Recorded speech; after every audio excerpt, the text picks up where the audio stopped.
Welcome back ناظرین. سر opposition جماعتوں میں آج مولانا فضل الرحمان اور شہباز شریف کی ملاقات ہوئی ہے. ان کا پہلے شارٹ سن لیتے ہیں پھر اس پر بات کرتے ہیں. بڑی وضاحت کے ساتھ میں نے باتیں کر دی تھیں, ہمارے ساتھیوں نے کی تھی. میں اس کو دہرانا نہیں چاہتا, صرف ایک بات کرنا چاہتا ہوں. کیا چینی سکینڈل ہمارے زمانے میں ہوا؟ کیا یہ گندم کا بحران ہمارے زمانے میں ہوا؟ کیا دوائیوں کا بحران ہمارے زمانے میں ہوا؟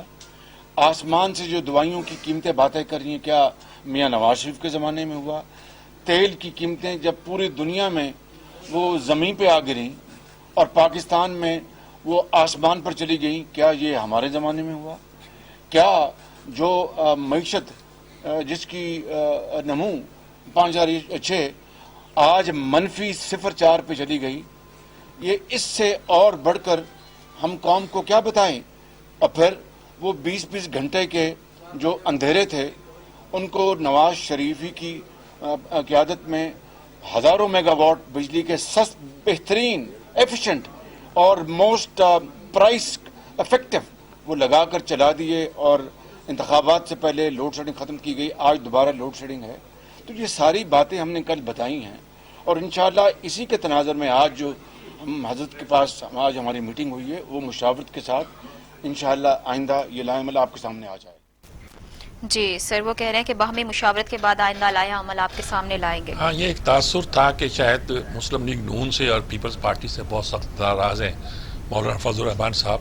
میرا خیال انہوں نے ان کو یقین دلایا ہوگا کہ ہم ظاہر ہے کہ حکومت سے چھٹکارا پانا چاہتے ہیں, لیکن ہمیں کوئی مناسب وقت چاہیے. ظاہر ہے کہ اپنی پارٹی کو موبلائز کرنا اور ہوتا ہے, ان کے لیے آسان ہوتا ہے. وہ مدرسوں کے طالب علم ہیں, آرگنائزڈ لوگ ہیں, کیڈر موجود ہے, وہ چل پڑتے ہیں. لیکن انہوں نے اپنے اس بات کو دہرایا ہے کہ ان کے جو اختلافات ہیں حکومت, جو مہنگائی ہو گئی ہے, جو گندم کی قیمت چڑھ گئی ہے, جو پٹرول کی قیمت چڑھ گئی ہے, جو چینی کی قیمت چڑھ گئی ہے, دوائیں جو اس طرح مہنگی ہو گئی ہیں, یہ سارے وہ کیس ہیں جس میں وہ ہم خیال ہیں اور یقیناً چلیں گے. میرا خیال میں یہ کچھ معاملات جو ڈیلے کر رہے ہیں وہ خاص صحیح وقت کا انتظار کر رہے ہیں, اور صحیح وقت میں کئی چیزیں سنکورائز کرتی ہیں. یعنی سنکورائز یہ بھی کرتی ہے کہ ہماری مقتدرہ قوتیں جو ہیں وہ کیا سوچ رہی ہیں, کیا کرنا چاہتی ہیں, کسی بات کو ڈیلے کرنا چاہتی ہیں یا کیا کرنا چاہتی ہیں. اب مثلا یہ کہ چکر چل پڑا تھا کہ اس کے جو بزدار ہے اس کے خلاف ایک کمپین چل پڑی تھی, لگتا تھا کہ ہماری اسٹیبلشمنٹ اس کو ہٹانا چاہتی ہے. شروع سے لگتا تھا کہ وہ اس سے مطمئن نہیں ہے. عمران اس پہ ذرا انسسٹ کرتے ہیں اور کرتے ہیں, لیکن یہ جو دیکھیں نا امپورٹنٹ بات یہ ہے کہ عمران نے اپنے لوگوں کو یہ انسٹرکشن دی ہے, ہدایت دی ہے کہ نواز شریف کو ہر صورت واپس لایا جائے. ان کو معلوم ہے کہ یہ نہیں لایا جا سکتا, لیکن وہ اس نے گھبرائے ہوئے کیوں ہیں؟ آج کسی سے سن رہا تھا, انہوں نے کہا جی وہ نواز شریف سے بڑی انٹرنیشنل اسٹیبلشمنٹ ناراض ہے, اس لیے یہ ان کو واپس لانا چاہتے ہیں ثابت کرنے کے لیے. اچھا, وہ جو جن ملکوں کی ناراضگی کی بات کرتے تھے میرے خیال میں وہ غلط ہے. اس لیے غلط ہے کہ آپ کہیں کہ سعودی عرب جو تھا وہ نواز شریف سے ناراض تھا اور اس حکومت سے خوش ہے, یہ تو عجیب و غریب بات ہے. اس حکومت نے تو یہ تک کہہ دیا ہے کہ ہم سے پیسے جو دیے تھے واپس لے لیے. یہ تو بڑی توہین ہے. اور پیسے واپس لے لیے اور ہم نے وہ چین سے واپس لے کے دیے. یہ نہیں کہ ہمارے پاس پڑے ہوئے تھے ہم نے بھی کہا لے لو بھائی, کوئی بات نہیں ہے. تو یہ ساری جو کیفیت پیدا ہوئی ہے, یہ اس وقت ہم نہ چین ہم سے اس طرح خوش ہے کیونکہ ہم نے سلو کر دی ہے سپیڈ اس کی, جو کہا جاتا ہے جو ہمارا سی پیک. اچھا, اب یہ ہے کہ یہ حالات ایسے ہیں اور وقت کا تقاضا ایسا ہے کہ 2 سال کی سستی کے باوجود آپ سی پیک کو وائنڈ اپ نہیں کر سکتے. گوادر آپ کے لیے ناگزیر ہے, وہ سڑک جو گوادر تک لنک کرے گی وہ ناگزیر ہے, وہاں ایئرپورٹ کا بننا ناگزیر ہے, اور سب چیزیں جب بنے گی ان کے ذریعے تجارت ہونا آپ کے لیے, آپ کی صنعتی ترقی کے لیے بہت ضروری ہے. آپ نے بھاشا ڈیم بنانا ہے, آپ کے تو ہاتھ پہلے کچھ نہیں ہے, اور کوئی ملک دنیا کا جو ہے وہ آپ کو پیسے دینے کو تیار نہیں ہے. انڈیا نے شور مچا رکھا ہے کہ یہ ڈسپیوٹڈ ایریا ہے. صرف چین یہ کہتا ہے کہ جب یہ ان کا ایریا ہے اور میرا بھی اس علاقے میں حصہ ہے, اور جو لداخ کا علاقہ ہے وہ گویا میں. اس ساری صورتحال میں آپ کے پاس چارہ کار کوئی نہیں ہے کہ آپ اس وقت جو 2 سال آپ نے بند کیے رکھے, آپ کی گروتھ کہاں سے ہوئی تھی؟ ان پیسوں کی انویسٹمنٹ سے ہوئی تھی جو آپ نے چین سے لی. آپ نے پروپیگنڈا شروع کر دیا آتے ہی کہ ایسٹ انڈیا کمپنی آ گئی ہے. میں نے اس وقت کئی ملا فورن آفس کے لوگوں کو, وہ ایک ہی رٹ لگا رہے, دنیا بھر سے وہ چلے آ رہے تھے, امبیسڈر ٹائپ کے لوگ یہ نعرے لگا رہے تھے کہ بھی چین سے محتاط رہنا چاہیے. میں نے اس کو کہہ دیا تھا کہ سی پہ, اور وہ جو داؤد ذاک ہیں انہوں نے یہ تک کہہ دیا تھا کہ سی پیک جو ہے اس کو 1 سال کے لیے مؤخر کر دینا چاہیے، آپ نے 2 سال کر دیا. اب آپ کو اس سے نکلنا پڑے گا. آپ کی گروتھ انجن جو ہے وہ رک گیا ہے. آپ دیکھیں کچھ کام کرنا چاہتے ہیں تو کام کرنے کا طریقہ کیا ہے، تو کرنا پڑے گا. مثلاً ابھی شاید وہ ہے کہ آپ ماسک جو ہیں جی غیر وہ ملکوں سٹوری میں ہے ہمارے پاس، بھیجنا بالکل چاہتے ہیں، وہ اچھی بات ہے. چھوٹی چھوٹی چیزیں بھیجیں. چین کی یہی کمال ہے کہ آپ چلے جائیں جدہ میں چلے جائیں، مکہ میں چلے جائیں، مدینہ میں چلے جائیں، آپ کو وہاں تسبیحاں بھی چین کی بنی ہوئی بنے گی، آپ کو وہاں ٹوپیاں وہ ان کی بنے گی، ملیں گی. آپ کو بیٹھنے کی کرسیاں جو جس پر وہ لوگ بیٹھ سکتے ہیں جو زمین پر نہیں بیٹھتے نماز پڑھتے، وہ چین کی بنی ملیں گی. صحیح. ہمیں 100 چیزیں ہم پلان کر سکتے ہیں جو سستی قیمت پر انوویٹو طریقے سے بڑی مارکیٹ کر سکتے ہیں مختلف ملکوں کی. ہم نے اسٹڈی نہیں کی ہوئی، ہم لگ جاتے ہیں کہ کاٹن اس بار چونکہ بجلی ہے فلانا ہے تو ہماری ٹیکسٹائل انڈسٹری پھر بوسٹ کرے گی، جو ہم نے خراب کر دی ہے. اب آج رو رہے تھے بارش ہو گئی ہے، کپاس ہماری کم نہ ہو جائے. یہ ساری چیزیں ہیں، آپ کو وسیع پیمانے پر اپنی پلاننگ کرنی پڑے گی. آپ یہ نہیں ہے کہ اب آپ چینی باہر سے منگوا لیں، چینی کا بحران طے ہو گیا، گندم باہر سے. 5 سال کے بعد پہلا موقع آیا ہے کہ گندم آپ باہر سے منگوا رہے ہیں. یہ بے برکتی ہے نہیں تو اور کیا ہے؟ ورنہ یہ ہے کہ گندم میں ہم خود کفیل تھے، بلکہ باہر بھیج رہے تھے گندم اب. بالکل. تو ہماری منصوبہ بندی میں بہت ساری خرابیاں ہیں جس کو ہم نے دیکھنا ہے اور اس کو طے کرنا ہے. فضل الرحمان صاحب نے کہا کہ میں ابھی چھوٹی جماعتوں کے ساتھ جی بات ان کا کرتا ہوں. ساٹ ہے ہمارے پاس، سن لیتے ہیں پہلے. جی ٹھیک ہے، جی سنائیے. نے ان کی خدمت میں یہ بات عرض کی ہے کہ جو اپوزیشن کی چھوٹی جماعتیں تھیں، ہم آلریڈی ان کا ایک اجلاس بلا چکے ہیں. میر حاصل خان بدن جو مرحوم کی وفات کی وجہ سے اسے چند روز کے لیے مؤخر کیا گیا ہے، تو وہ اجلاس ہوگا اور پھر سب کی مشاورت کے ساتھ ہم چاہیں گے کہ مسلم لیگ نون بھی اور پاکستان پیپلز پارٹی بھی دونوں کے ساتھ ہم رابطہ کریں تاکہ باہمی مشاورت کے ساتھ ہم ایک مشترکہ لائحہ عمل اور مشترکہ حکمت عملی کی طرف آگے بڑھ سکیں. اس بات پر اتفاق ہے کہ ہم ایک مشترکہ حکمت عملی کی طرف جائیں گے. اپوزیشن کا تقسیم اور اس کے درمیان یکسوئی کا فقدان یہ شاید ان حالات میں پاکستان کے لیے اور پاکستانی عوام کے لیے مفید نہیں ہوگا. افادیت اسی میں ہے کہ ہم آپس کی جو تحفظات ہیں، جو شکایتیں ہیں، اس کو ہم بڑے اعتماد کے ساتھ، باہمی احترام کے ساتھ اس کو ہم دور کریں اور ایک مشترکہ اور مستحکم حکمت عملی ہم بنائیں. تو اس حوالے سے آج جس طرح میاں صاحب نے فرمایا کہ بڑے اچھے انداز کے ساتھ گفتگو ہوئی ہے. حکومت کے خلاف تحریک پر اتفاق رائے ہے، لیکن اس کے لیے یکسوئی چاہیے، ایک حکمت عملی چاہیے، مشترکہ اقدامات کا ایک طریقہ کار چاہیے. تو اس میں ہم سب کو شامل کرنا چاہیں گے. چھوٹی جماعتوں کا بھی اجلاس ہو، ان کے ساتھ بھی پھر ایک، اور تمام کا ایک آل پارٹیز کانفرنس تک ہم پہنچیں اور آل پارٹیز کانفرنس میں ہم پھر آئندہ کا ایک واضح لائحہ عمل قوم کو دے سکیں.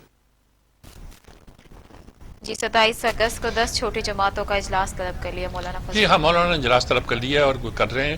انہوں نے مولانا نے ریزنیبل بات کی کہ یہ لوگ چاہتے ہیں تعاون کرنا، لیکن ظاہر ہے دیکھیے پیپلز پارٹی کا سٹیک ہے پورا صوبہ.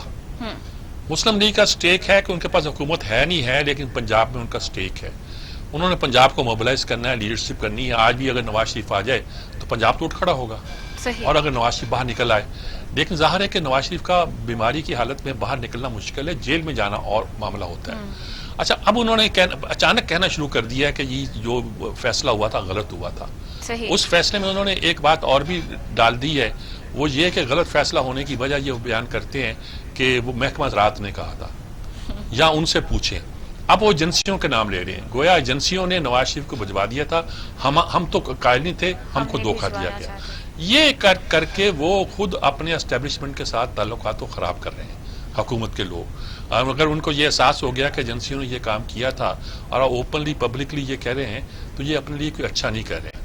بہرحال یہ لگتا یہ ہے کہ کسی تبدیلی کے بیج بوئے جا رہے ہیں وہ تبدیلی فوراً طور پہ ہوتی ہے کہ نہیں ہوتی، یا کسی بڑی تبدیلی کا پیش خیمہ بنتی ہے اور ایک طاقتور تحریک کی شکل اختیار کرتی ہے، یا کم از کم یہ ہے کہ لوگوں کے جذبات کو رستہ ملتا ہے، کچھ نہ کچھ تو جو ہے ہوتا دکھائی دیتا ہے۔ جی بالکل سر، اگلی سٹوری کی جانب بڑھتے ہیں سر۔ افغان وفد کی وزارت خارجہ میں بات چیت ہوئی ہے، کتنی اہم ہے افغان امن عمل میں؟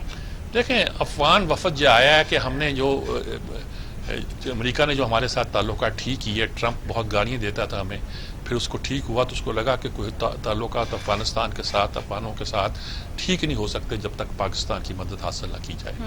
قطر میں پہلے بھی مذاکرات ہو رہے تھے، ملا برادر جو ہے یہ ہماری تحویل میں رہا ہے، ہماری بلکہ دوسرے لفظوں میں قید میں رہا ہے۔ ہم نے کیسے رکھا ہوا تھا وہ الگ بات ہے، لیکن یہ ہے کہ یہی وفد کی سربراہی کر رہا ہے اور یہی آیا ہے دوحہ سے آ کے یہاں اس نے مذاکرات کیے ہیں۔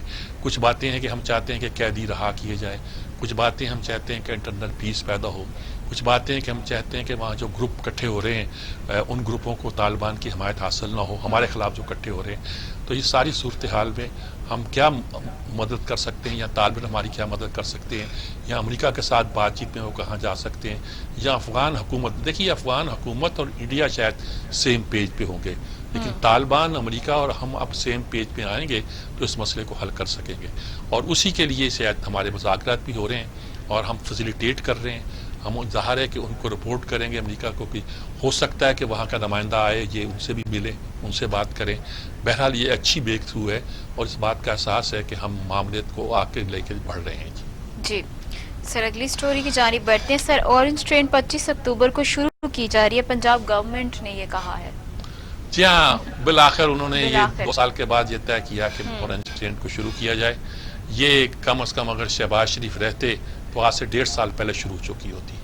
اچھا، پہلے تو 22 مہینے ضائع کر دیے عدالتی کارروائی نے، اور اس میں 8-9 مہینے وہ ہیں جب عدالت اس پہ بیٹھ گئی اور فیصلہ جو تھا ریزرو کر دیا۔ میں صاف لفظوں میں کہتا ہوں اس کا اثرات ہم پہ پڑے، ہمیں اس کا نقصان ہوا، ورنہ یہ اب وہ کہتے ہیں جی ٹرین تو ہم چلائیں گے لیکن اس کے لیے ہمیں سبسڈی دینی پڑتی ہے۔ تو بھائی سبسڈی تو دینی پڑتی ہے عوام کے لیے، سبسڈی کہیں گھر پہ تو نہیں جاتی، سبسڈی کہیں چین کے پاس تو نہیں جاتی، سبسڈی تو ان بسوں پر ہے جن کا کرایہ آپ معقول رکھنے کے لیے اس کو چلا رہے ہیں۔ اب آپ سبسڈی دے رہے ہیں کہ نہیں دے رہے خیبر پختونخوا میں؟ یہی سبسڈی اب جہاں دے رہے تھے، ہم ملتان میں دے رہے تھے، ہم پنڈی اسلام آباد میں دے رہے تھے، اب اگر ٹرین پہ بھی دیں گے لوگوں کو سہولت ملے گی، اور اس کو اگر سلیقے سے ہم نہ چلا پائے تو یہ اس کا بوجھ آپ کے سر ہوگا۔ آپ کل کہیں گے شہباز شریف نے اس کو بنایا غلط تھا، تو ایسا نہیں ہوگا۔ اتنی دیر سے یہ سارے شہر میں کن کن علاقوں کو مسمار کر کے آپ نے اسٹیشن بنائے، انڈر گراؤنڈ لائنیں بنائی، فلائی اوور بنائے، پتہ نہیں کیا کیا بنایا۔ اب اس کو لوگوں کو فائدہ اٹھانے دیں، لوگ فائدہ اٹھائیں گے تو سفر کی سہولتیں بہت ضروری ہیں۔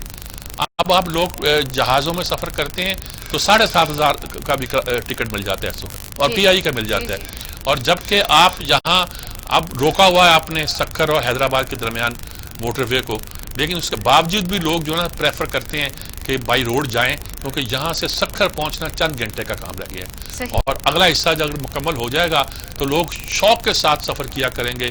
رستے میں قیام گاہیں بنے گی، ان قیام گاہوں میں لوگ انجوائے کریں گے لائف کو، جس طرح ٹرین کا سفر ہوتا تھا کہ ٹرین میں جا کے لوگ اس کو انجوائے کرتے تھے، اس طرح یہ بسوں کا سفر ایسا ہو جائے گا، اور اللہ کرے ہمارے ML1 کا منصوبہ کامیاب ہو اور ٹرین کا سفر بھی اتنا خوشگوار ہو جتنا ماضی میں ہوا کرتا ہے۔ صاحب ایسا بھی دیکھا ہے کہ کراچی سے گاڑی چلتی تھی اور نواب شاہ تک اور اس کے آگے تک 12-1 بجے تک طالب علموں کا قبضہ ہوتا تھا، لوگ کہتے تھے ڈاکوؤں کا قبضہ ہو گیا ٹرین پر۔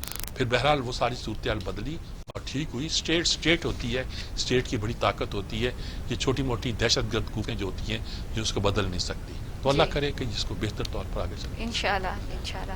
سر اگلی سٹوری پہ بات کر لیتے ہیں سر۔ وزارت مذہبی امور نے موجودہ رویت ہلال کمیٹی کو ختم کر کے تشکیل نو کا فیصلہ کر لیا ہے۔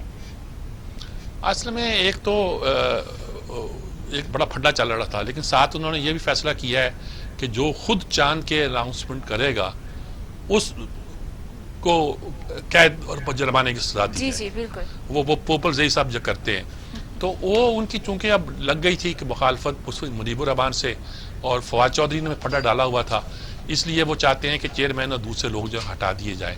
مفتی منیب صاحب جو ہے نا بہت ان کا وقار ہے. اس سے پہلے پیر کرم شاہ ازہری تھے, جو آپ کو اسی مسلک کے عالم دین کو لانا پڑے گا, یا کسی شیخ کو لانا پڑے گا, یا کسی ایسے شخص کو لانا پڑے گا جن کا احترام اس مسلک کے لوگوں میں زیادہ ہو, کیونکہ وہی جمہور کا مسلک ہے یہاں, اور ان کی رائے لی جائے گی. تمام لوگ اس میں شامل ہوتے تھے. یہ کبھی متنازع نہیں ہوا تھا, آپ نے اس نے متنازع بنا دیا ہے.